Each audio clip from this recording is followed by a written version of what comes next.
Welcome to Beyond the Shelf with Dave Feinlieb. This show is an open exploration of the people and process behind e-commerce. Through conversations with innovators in the space, we learn the stories of these leaders and their strategies for e-commerce success.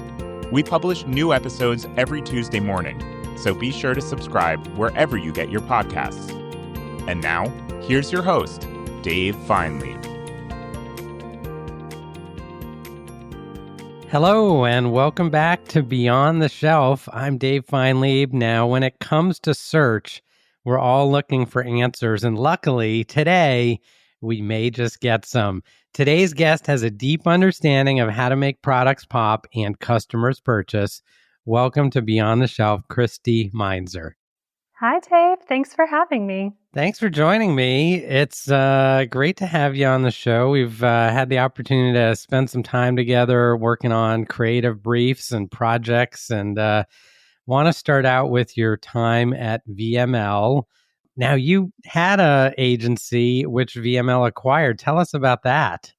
Yes. So I started my career at a small agency called Rockfish, and owned by WPP, as was VML. So they merged us together, and really compatible move. I loved the team I was working with before, and it just transferred over really well. So I'm happy to be at the VML and just doing really great work for clients.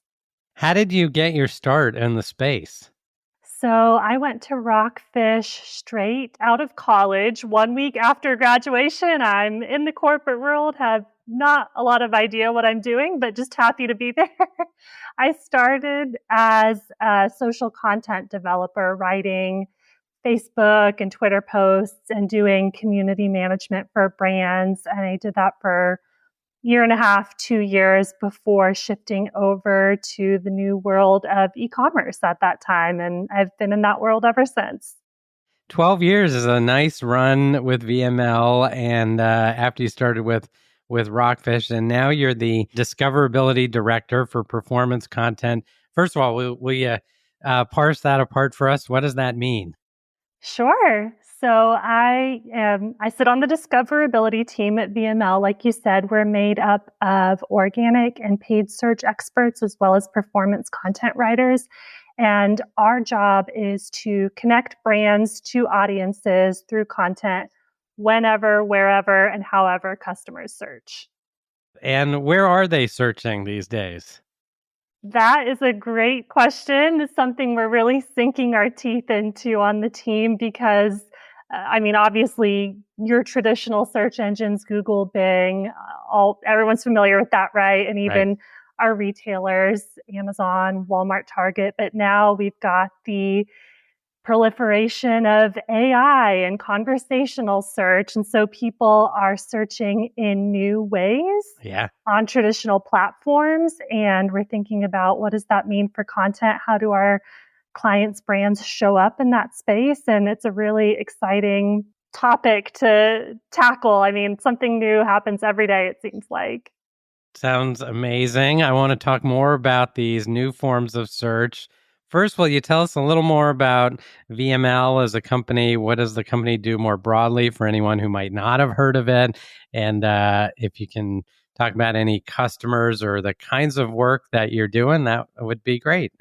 Sure. So at VML, we create connected brands to drive growth. And we do that through integrating brand experience or the cultural and emotional connections people have with a brand or brands, customer experience, and that's the more functional experience that people have with brands, and then commerce is the third part of that trifecta. So obviously the transactional component and what we like to call creative commerce, not just purely transactional, but bringing that experience there as well. So I think we do a really good job of that, and it's a pretty unique proposition in the space.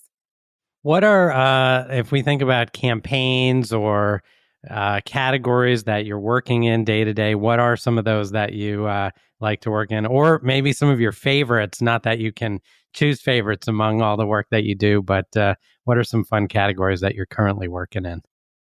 I've had the privilege of working with many brands over my decade-long career. Large CPGs, consumer healthcare brands, food and beverage, just kind of across the gamut. I've had a lot of experience in a lot of verticals, which is fun. I love variety. But one of my current clients is a leading CPG company in the pest control space. And obviously, you think about pest control, it's a very seasonal business.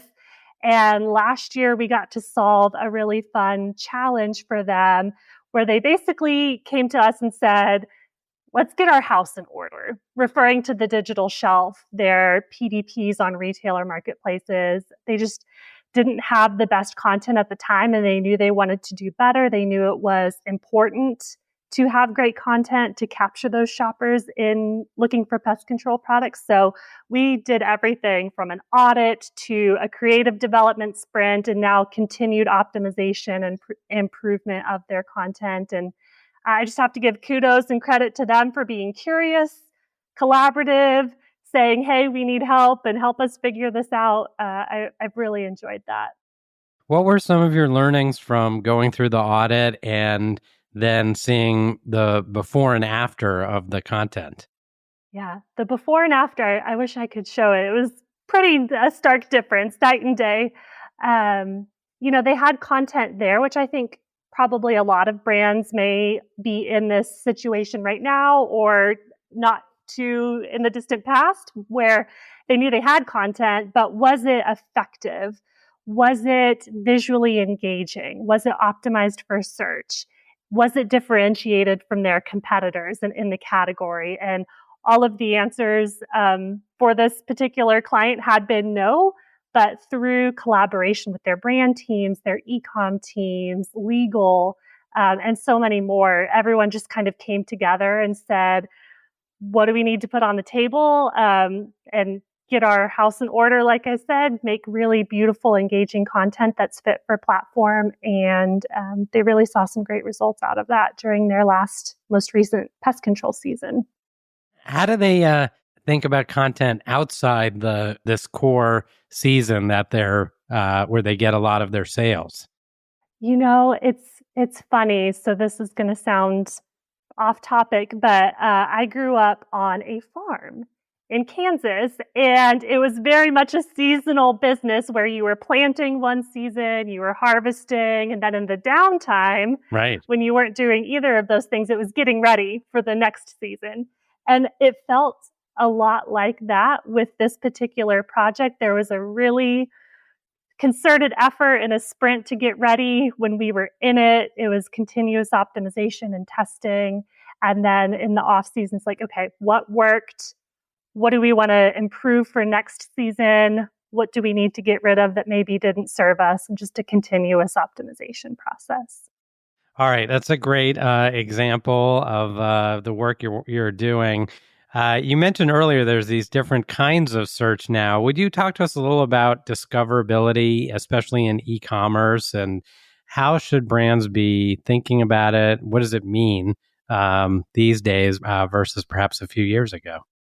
So I have a vision statement that I created for our team to help us think about this and to focus our work. And that statement is we create market-leading, elite commerce experiences that connect brands to customers whenever and wherever they shop. I mentioned that before, So the way we think about it and the way we structure our team and how we use that to serve our clients is combining that organic and paid search expertise and then layering all of that with content. When I go to search these days, I could be on my phone, I could be on my computer, I could be using voice search. What are you seeing? Some of the different trends these days that we need to be thinking about? We just published a report about trends in search for 2025. You can find it on the discoverability page at VML.com if anyone's curious. But the main themes are really, to no one's surprise, I'm sure, around AI and how Google's search dominance is under threat. And because of how AI is reshaping the search landscape and the different tools and the platforms and all of these different experiences that are really proliferating right now. And measuring search success is changing. So thinking about Google's AI overviews and the increase of zero-click search results. Generative AI providing the consumer the answer. They don't need to click into a website. So what does that do to traditional search metrics? And what's the answer? What do we need to do differently now than we were doing maybe a few years ago? Yeah, it really is about meeting those customer needs. So if it truly is an education piece, have the educational content, give the consumer those answers, and find ways to engage them and really build those rich experiences. Like I said, because customers will click through, customers will engage if you serve them what they need in a way that's interesting and compelling. It's great. So more content, better content, and also more discoverability. When we think about e-commerce specifically, and then we think about SEO, let's say for Google, Bing, and so on, how do you operate in those two areas differently, or do you share similar approaches? Yeah, the foundation of search is the foundation everywhere, right? Being discoverable. It doesn't matter if you have the best content in the world. It doesn't matter if no one can find it.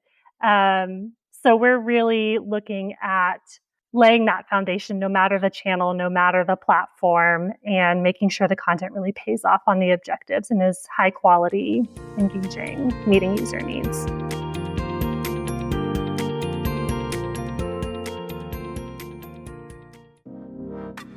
This episode of Beyond the Shelf is brought to you by It's Rapid. It's Rapid is the platform Pepsi, Mondelez, Instacart, and hundreds of other leading brands and retailers use to build personalized content at scale. Whether that's images, videos, or product descriptions for their product detail pages, shoppable videos or banners for their digital ad campaigns, or sell sheets for sales enablement, brands that use It's Rapid are able to produce high-quality, on-brand content on average more than 80% faster than category competitors. To find out more, please visit itsrapid.ai. And if I'm a brand, should I be thinking about the same investment for SEO and for, let's say, my Amazon listings and my Walmart listings and other retailers that I'm selling on? Is it kind of one effort, or how do you kind of coach the clients you work with on that?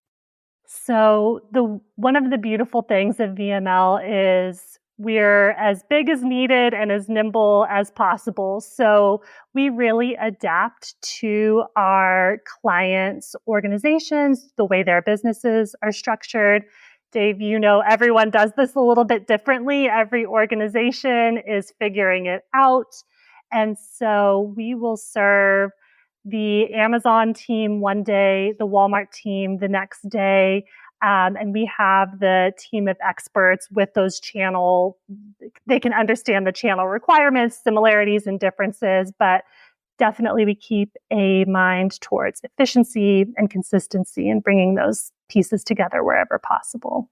How much of an expert, let's say I'm got the content, I'm thinking about search, I'm thinking about keywords. How much do I have to be versed in kind of the imagery that's going to show up on my item pages, the titles, the product content itself? What's the balance on those different areas? We always start with search, right? Like I said, you can have the most beautiful content, the best designers creating stunning images and videos, but if it can't be found, if no one can find it. Yeah. Exactly. And so that's why we're so interconnected in our team and treat these two practices as complementary and indispensable to each other. So just making sure that we're optimizing and layering in the engaging content. What are users searching for and what do they need?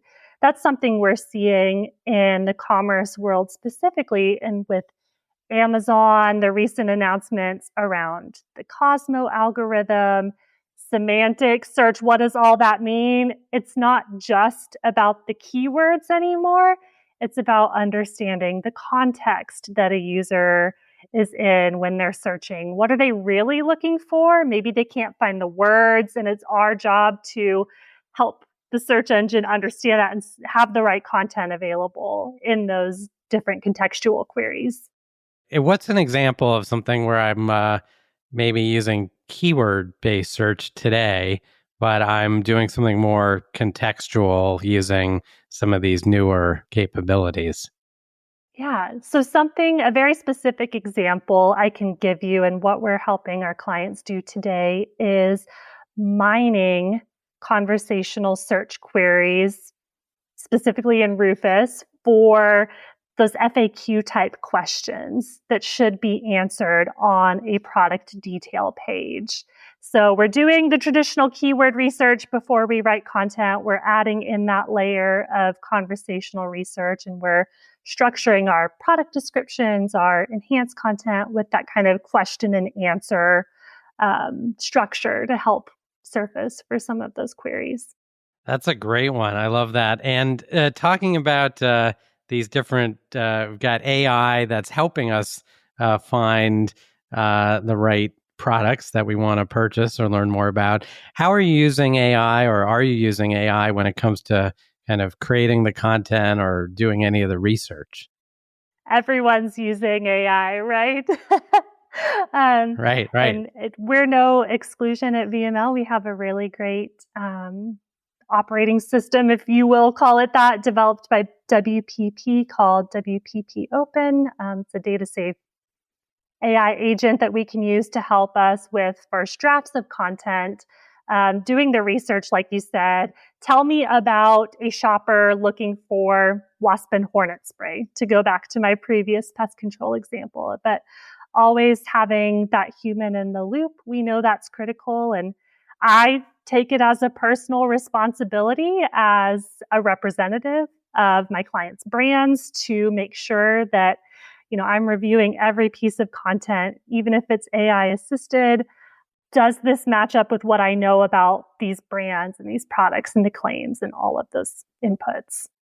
This human in the loop part is so important as we do more with AI. Now, I want to zoom out for a moment. You have worked with VML and Rockfish before that for a number of years. What are some of the big changes you've seen in how brands are going about their work from when you first started in e-commerce to what they're doing today? That's so fun to think back to the beginnings, or my beginnings at least. In 2013, 2014, when I started dipping my toe into this space, it was just that one product image, or maybe there were, 7 to fill out the carousel, but they were just different angles of a product shot. And I really got to learn as well as teach simultaneously about what best in class looks like. Why having 7 images is great, but what's the next step to take it even further and layer in those unique brand claims and product propositions? So I feel like I've kind of grown up with the industry, which is a lot of fun, and I'm still having fun every day. Now, let's say I'm a new brand, I'm launching. I come talk to you about content that I want to build.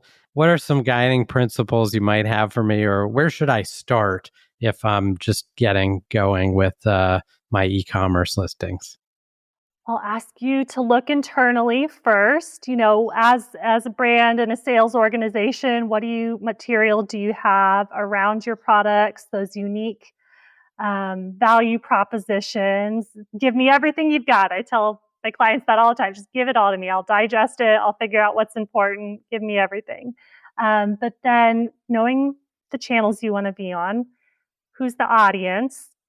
Sometimes that's different from channel to channel. Sometimes it's not as different. But then we start digging into the retailer requirements. What can we do on this space? Are we working with premium A+ content, for example, on Amazon, or a grocery retailer that's regional, maybe doesn't have as much content capabilities as some of the national marketplaces? But then we start from the foundation. We start with search and build out from there. We've also seen the emergence of some new platforms, Temu and others recently. Any thoughts on how brands should be using those or how you're seeing them use those as part of their overall go-to-market strategy? Yeah, Temu is interesting. Just completely kind of different needs, different customers that it's serving. The aggressive pricing is great. If you're looking to maybe try something or you're not sure, you don't want to invest in a big purchase yet. So I think they definitely know their audience. Yeah. To your question earlier about where do you start, they've got that value proposition down. We know there are some challenges around quality control, item durability, things like that. So are they really building trust with those users and shoppers? Or perhaps maybe not, but customers may also know what they're getting what they pay for sometimes. Also, when you're thinking about search and discoverability overall, if I'm an existing brand and I want to be doing a refresh like the brand you talked about, how do you kind of start that conversation, or what's different about that versus, someone bringing something new to market? If we're thinking about the digital shelf experience on a maturity curve, and to use my client example, maybe they were at the bottom initially, but they know they want to improve and kind of move up the scale. We are really looking at how we can bring data to the picture. So what is the value of content optimization? Sometimes that can be such a subjective question, right? Is my content working for me, or even what is good content? So working with tools like Visit, for example, scoring the effectiveness of those PDP image tiles and making more data-informed decisions to get that quarter turn, get that little incremental improvement on the existing content. So many wonderful areas we've talked about, from the beginnings of e-commerce to where we are today. Tell us, if you would, we saw that you were doing financial coaching as a hobby during the pandemic, to totally switch gears on you. How'd you get into that, and what was that like? I am a person of many interests. So, with the extra time we had during the pandemic, I became certified as a financial coach and spent a few years building a small client base and talking to people about their behaviors, beliefs, and habits with money, and helping them set goals, whether that was getting out of debt or saving for something important or just dreaming about what they even want their financial future to look like. Not many people give a lot of thought to that. So just making connections and building relationships, which is something I bring to my day job. It's all about understanding the consumer, whether you're talking in a financial coaching setting or getting ready to write some content. It definitely lays the foundation, and I draw on that a lot. And when you're not working on search and discoverability, what are your hobbies? What do you like to do to unwind? I live in beautiful Northwest Arkansas. We have an amazing just area here with the Ozarks. And so I love to get outside and walk our two dogs. My husband and I have two huskies. So we hike and just enjoy the trails out here. We also love to go to Beaver Lake. We have a boat, and just spend time water skiing or cruising around. So you'll find me outdoors in the summer. It's winter right now. I've been watching a lot of sports. I'm looking forward to the Chiefs in the Super Bowl here coming up soon. But those are my hobbies. The big day, and those are great ones. I got to say, we've been building all kinds of retail media banners and content for the big game. So excited to see the content and see the game as well.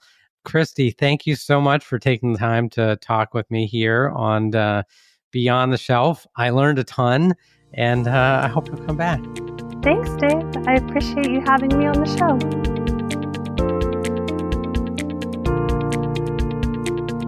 That's it for this week's episode of Beyond the Shelf.